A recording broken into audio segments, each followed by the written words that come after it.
चलिए, तो आज मैकियावेली का स्टार्टिंग हो रहा है हमारा, यानी कि हम कहीं न कहीं एंशिएंट फिलॉसफी से किस फिलॉसफी की तरफ जा रहे हैं? एक तरह से मॉडर्न फिलॉसफी की तरफ जा रहे हैं क्योंकि हम पढ़ रहे हैं मैकियावेली को, the first modern political thinker.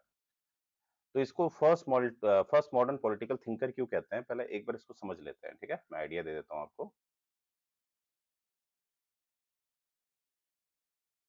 Okay, let's begin the show. एक सेकंड गाइस। चलिए, हम चर्चा करेंगे कि मैकियावेली को फर्स्ट मॉडर्न पॉलिटिकल थिंकर क्यों कहा जाता है। तो मैकियावेली को कहा जाता है फर्स्ट मॉडर्न पॉलिटिकल थिंकर। अब इसका आंसर, अगर आपको वो एरा याद है तो बताना, मेरा ये जो मैं बता रहा हूँ आपको सही है गलत है। जैसे मैं एक टाइम ड्यूरेशन निकाल रहा हूँ, ठीक है? ये टाइम, एक टाइम पीरियड की बात हम करेंगे और जो टाइम बह रहा है वो यहाँ को जा रहा है, ठीक है? आपको पता है टाइम हमेशा एक ही डायरेक्शन को जाता है, वो बढ़ता रहता है। तो मैं कर रहा हूँ यहाँ पर, ध्यान से देखिएगा, यहाँ पर एक पॉइंट ले रहा हूँ और यहाँ पर मैं लिख रहा हूँ, यहाँ पर मैं लिख रहा हूँ कि जो माइटी रोमन एम्पायर है, माइटी रोमन एम्पायर कब टूटा था as per Satish Chandra? Idea आप लोगों को कब टूटा था माइटी रोमन एम्पायर? क्या मैं कह सकता हूँ? 550, 575। है ना, एज पर सतीश चंद्र जी के हिसाब से, ठीक है? और यहाँ पर एक पॉइंट मैं ले रहा हूँ आपका, जिस पॉइंट को मैं रेनेसा कह रहा हूँ। क्या कह रहा हूँ? रेनेसा, ठीक है? तो रेनेसा के लिए मोटा-मोटा अब तो आप समझ गए होंगे रेनेसा की शुरुआत कहाँ से 14th हुई थी? century। रेनेसा की शुरुआत कहाँ से मानी जाती है रेनेसा की? क्या मैं कह सकता हूँ इटली? Yes, sir। इटली में सबसे पहले आया है ये, राइट? तो इटली में तो हम इसको 13th सेंचुरी में भी कह देते हैं, ठीक है? तो इटली में आया, ठीक है? तो ड्यूरेशन देखो, अब मैंने आपको क्या टाइम पीरियड दिखाया, यहाँ पर एक ये वाला टाइम पीरियड, एक ये वाला टाइम पीरियड और एक ये वाला टाइम पीरियड, ठीक है? अब यहाँ पर आपको पता है, यहाँ पर हमने एंशिएंट पढ़ा था सारा का सारा, जहाँ पर यहाँ पर काफ़ी बातें डिवाइन वाली होती थी, यहाँ पर जस्टिस की बहुत बातें होती थी, मोरालिटी की बहुत बातें होती थी। याद करो, जैसे अगर मैं प्लाटो को ले लूँ, प्लाटो ने, आपने देखा ही था, प्लाटो ने जस्टिस की बात करी, मोरालिटी की बात करी। मोरालिटी कैसे कह रहा हूँ मैं, कि जैसे कि आपने देखा होगा एलिगेरी ऑफ केव हमने पढ़ा था, तो उसमें एक मोरल, एक एथिक्स किसके हैं? फिलोसोफर के, वो वापस आएगा। याद आ रहा? याद आएगा? क्लियर हो रहा ना? क्योंकि उसके एथिक्स क्या है, उसकी Yes, sir। मोरालिटी क्या है, वो वापस आएगा। तो इस तरह की हमें जस्टिस में भी आप देखो, अगर मैं एरिस्टोटल को भी लूँ तो मिक्स्ड कॉन्स्टिट्यूशन याद है आप लोगों को? और सबसे बड़ी बात है, अगर आप ध्यान से देखोगे, एंशिएंट वाले समय में चाहे वो प्लाटो है, एरिस्टोटल है, उन्होंने कहीं न कहीं क्या किसी तरह से भी डेमोक्रेसी को सपोर्ट किया था? किया था डेमोक्रेसी को फुल्ली सपोर्ट? फुल्ली सपोर्ट तो नहीं किया था, right? No, sir। Fully support तो नहीं किया था, यानी कि राजा को कहीं न कहीं वो एब्सोल्यूट पावर ही देते थे। अगर आप दोनों को एनालिसिस करोगे ना, जितना आपका माइंड मैच्योर होगा, तो आप देखोगे कि वो कहीं न कहीं एब्सोल्यूट पावर की बात कर रहे हैं। और यहाँ पर तो फिर आपको पता ही है, अगर मैं वेस्टर्न रोमन एम्पायर की बात करूँ, क्या फैल गया था? क्या लिख रहा हूँ देखो मैं, याद आ रहा? Listen, yes। है ना? क्या मैं कह सकता हूँ, फ्यूडलिज्म का मेन कारण था एक एनार्की। लोग डरने लग गए थे, तो अपने आप वो बाहुबली के पास जा रहे थे कि आप हमारी जान की सुरक्षा करिए, बाकी जो है कि हम आपको अपने आप को समर्पित करते हैं। तो ये बाहुबली वाला सिस्टम चल गया था फ्यूडलिज्म, यस और नो? और फ्यूडलिज्म में मैंने आपको बताया था, ये कॉम्प्लेक्स इश्यू था ये, क्या था? मतलब इसमें ये कहना बहुत मुश्किल था कि थ्योरी तो, चलो थ्योरी तो बता रही है कि सबसे ऊपर किंग है, नीचे नोबल है, उसके नीचे नाइट है, उसके नीचे सर्फ हैं। पर रियलिटी कुछ और थी, है ना? थ्योरेटिकली हमने देखा कि राजा किसी ओथ खिलाता था बाहुबलियों को, लॉर्ड्स को ओथ दिलवाता था, पर वो प्रैक्टिकली पॉसिबल नहीं था कि उसे खाली करा दे। और कभी-कभी तो हमने ये भी देखा कि नाइट सीधे क्या बन जाता था? किंग। तो ये फ्यूडलिज्म अपने में बड़ा कॉम्प्लेक्स था, ठीक है? पर थ्योरी में हमें फ्यूडलिज्म को जो मैंने बताया। फिर यहाँ पर आप देखिए, आपको पता है कि किसी को कितना भी दबा दो, है ना? किसी को कितना भी दबाओगे तो एक समय तो वो विद्रोह करेगा ना। और आपको पता है यहाँ पर क्या हुआ था, ओटोमन टर्क्स वाली बात याद है आपको? यानी कि जो इस्लाम उदय होता है, तो ओटोमन टर्क्स 1453 में कहाँ कब्जा कर लेते हैं? कॉन्स्टेंटिनोपल। ऑब्वियसली ओटोमन टर्क्स, ठीक है? और आपको वो टर्क्स वर्सेस टर्क्स वाली बात भी याद होगी, राइट?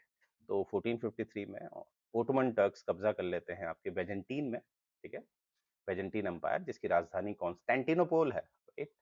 अब क्या है यहाँ पर 1453 में कब्जा किया तो मैंने कहा था कि 100-200 साल होता है लड़ाई करने के लिए, पूरा एम्पायर को जीतने में 100-200 साल लग जाते हैं। इसीलिए मैंने आपको बताया था कि ग्रीस से, अगर आपको याद हो, ग्रीस से जितने भी इंटेलेक्चुअल पीपल थे वो ग्रीस से कहाँ को भागे? इटली। इटली की तरफ। तो ये भागना जो है वो इसी पॉइंट में हो रहा था ना। फिर वो अपने साथ क्या ले गए थे? पुराने-पुराने जो विचार थे ना, प्लेटो के विचार, सोक्रेट्स के विचार, सिज़ारो के विचार, बहुत फिलोसोफर के विचार ले गए थे। तो इन विचारों को दोबारा से पढ़ा गया, तो किसका जन्म हुआ? रेनेसा का।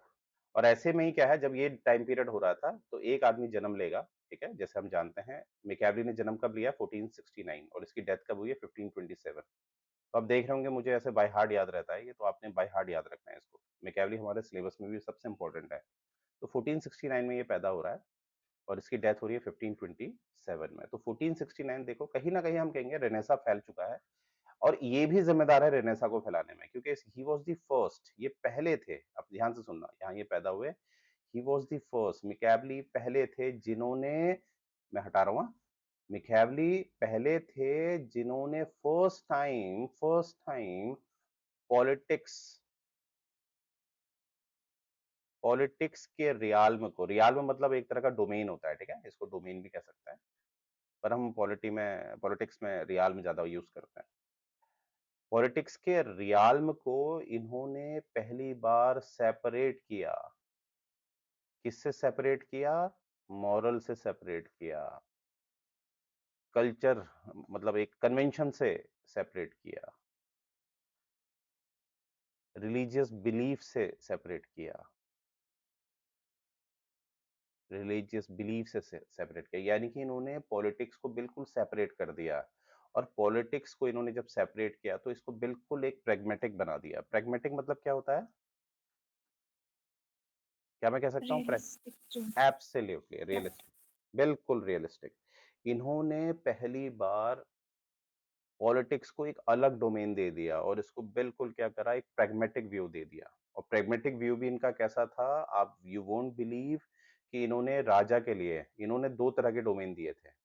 जो इन्होंने द प्रिंस किताब लिखी थी, अभी आपको दिखेगा, द प्रिंस किताब इन्होंने जब लिखी, तो प्रिंस किताब में इन्होंने राजा के लिए, एक राजा मतलब किंग,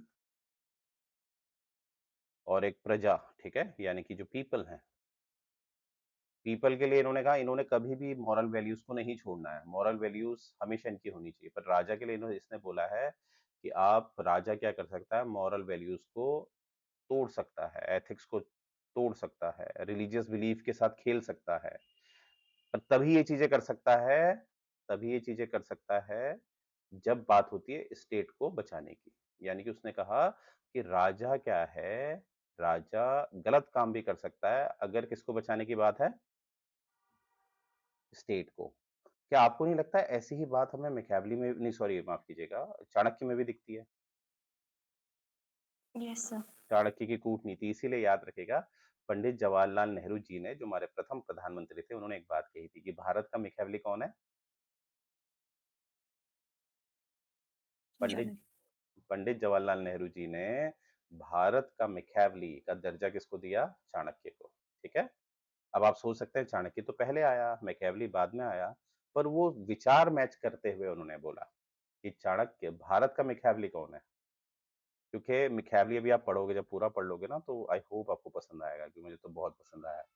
तो आपको समझ में आ गया, कभी आपसे पूछा जाएगा कि इसको फर्स्ट मॉडर्न पॉलिटिकल थिंकर क्यों कहते हैं? इसलिए कहते हैं क्योंकि इसने पॉलिटिक्स को एक डिफरेंट रियाल्म दे दिया, एक सेपरेट रियाल्म दे दिया, जो किससे अलग कर दिया इसने? मॉरल कन्वेंशन, रिलीजियस बिलीफ से। एक एग्जांपल से भी इसको समझ लेते हैं, जिससे कि हमारी अंडरस्टैंडिंग बहुत क्लियर हो जाए। जैसे मैं एग्जांपल दिखा रहा हूँ, कंपेयर कर लेते हैं हम प्लाटो से, ठीक है? प्लाटो पुराना है और पढ़ा भी है आपने, प्लाटो वर्सेस मैकियावेली की अगर विचारधारा देखें, ठीक है? तो आपको क्या दिखेगा? प्लाटो ने जब चीज़ों को समझाया, जब उसने समझाया तो उसने रियलिस्टिक बातें नहीं करी थी। कैसे बातें करी थी? आइडियलिस्टिक, ठीक है? और उसने कहा था मेरा राजा कौन होगा? फिलॉसफर। और उसने फिलॉसफर को, है ना? राजा फिलॉसफर होगा और उसने क्या कहा था? आपको याद होगा कि जो फिलॉसफर होगा, ये इतना एथिकली साउंड होगा, इतना मॉरली साउंड होगा, कि ये कभी अनएथिकल हो ही नहीं सकता। किसी भी कंडीशन में ये अनएथिकल हो ही नहीं सकता। क्या मैं समझा पा रहा हूँ ये बात? बात समझ में आई? उसने क्या कहा था? मेरा राजा कभी भी अनएथिकल हो ही नहीं सकता। यस? जस्टिस की बात करते थे। प्लाटो ने भी तो जस्टिस का सिद्धांत दिया है। इवन एरिस्टोटल ने भी जस्टिस का सिद्धांत दिया है। क्या मेरी बात समझ में आ रही? हाँ या ना? Yes, sir. प्लाटो का तो जस्टिस अगर आपको याद हो, प्लाटो ने तो इंडिविजुअल लेवल पे भी जस्टिस नहीं, पूरे समाज के जस्टिस की बात करी है। थ्योरी ऑफ एजुकेशन देखो, क्योंकि उसने कहा था CAR, और समाज का जस्टिस क्या है? जिसके पास करेज होगा वो क्या बनेगा? सोल्जर। जिसके पास एपेटाइट होगा, प्रोड्यूसर। जो जिसकी रीजन डोमिनेटिंग होंगी वो क्या बनेगा? तो इस समाज के जस्टिस को कैसे हासिल किया जाता है? थ्योरी ऑफ एडुकेशन, ठीक है? और CAR को और जस्टिफाई करने के लिए उन्होंने एलिगेरी ऑफ केव का भी कॉन्सेप्ट दिया है, राइट? मैं बार-बार आप लोग का रिवीजन इसलिए करा देता हूँ ना, जिससे कि आप लोग के अंदर बैठ जाएँ चीज़ें, ठीक है? तो इस तरह की बात है देखो। अभी आपने क्या देखा कि एज़ पर प्लाटो कि भैया सबसे बड़ा न्याय है, जस्टिस, जस्टिस। तो पुराने समय में न्याय की बातें बहुत करती है ना, और आज भी देखो आप भगवान को हम न्याय की मूर्ति मानते हैं ये बात? भगवान मतलब न्याय। कहते हैं ना भगवान न्याय करेगा। पर मैकियावेली जो है, मैकियावेली में देखो मैकियावेली ने क्या बोला है कि जो भैया किंग है, किंग जो है, वो क्या कर सकता है, अगर स्टेट को बचाने की बारी है, तो अगर उसे टेक एन एग्जांपल लोगों को मारना पड़ रहा है, बेकसूर लोगों को मारना पड़ रहा है, ठीक है? तो वो मार सकते हैं। यानी कि यहाँ पर अनएथिकल स्टेप उठाया जा सकता है, अनएथिकल आप हो सकते हैं। बट कंडीशन क्या है? जब बा जब बचाने की बात हो किसको? राज्य को। यानी कि मैकियावेली ने राज्य को सबसे ऊपर दर्जा दिया है। तो अब देखो ये चीज़ अगर आपको समझ में आई है, तो आप देखो इसके बाद आपको क्या दिख रहा होगा? जितना भी हमारा मॉडर्न हिस्ट्री आती है, क्या उसमें आपको एक शब्द मिलता है ऐसा? सेक्युलर। सेक्युलर में क्या होता है आप जानते हैं अच्छी तरह? चर्च बिल्कुल अलग रहेगा और शास एडमिनिस्ट्रेशन बिल्कुल अलग रहेगा, ठीक है? क्योंकि चर्च कभी भी, अगर एक पॉजिटिव वे में देखूँ तो चर्च हमेशा न्याय की बात करेगा, ठीक है? चर्च, मैं भी पॉजिटिव एंगल ले रहा हूँ, ऑप्टिमिस्टिक एंगल ले रहा हूँ, तो चर्च हमेशा एक जस्टिस की बात करेगा। इसीलिए चर्च अब बाहर आपको दिख रहा है, क्योंकि यहाँ पर एडमिनिस्ट्रेशन में क्या हो सकता है, राज्य को बचाने के लिए आप क्या कर सकते हैं? जस्टिस। एक सेक्युलर का मतलब ये भी तो होता है, क्योंकि सेक्युलर में हम कहते हैं कि चर्च बिल्कुल अलग होगा। चर्च की बातें, चर्च के कन्वेंशन एडमिनिस्ट्रेशन में लागू नहीं होंगे। क्या मैं समझा पाया आपको? यहाँ तक क्लियर हुआ? एक बार बताइए, हाँ या ना? Yes. Yes.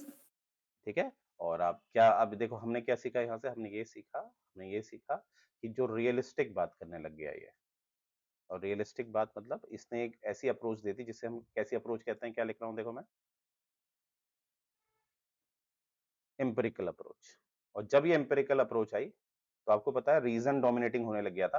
फिर लोगों के अंदर क्यूरियोसिटी हुई, आपको पता ही है लोगों के अंदर क्यूरियोसिटी हुई, और अपने साम्राज्य को बढ़ाने के लिए लोग काम करने लगे। क्योंकि अब रियलिस्टिक क्या है, अब तो मैकियावेली जैसे लोगों को पढ़ा जा रहा है, उसने कह दिया है कि राज्य को बचाने के लिए आपको बहुत चीज़ें करनी है, एक्सपेंड करना है, अपने आप को आगे लाना है। तो इसीलिए आपने देखा होगा फिर 1498 में भारत में कौन पहुँच गया?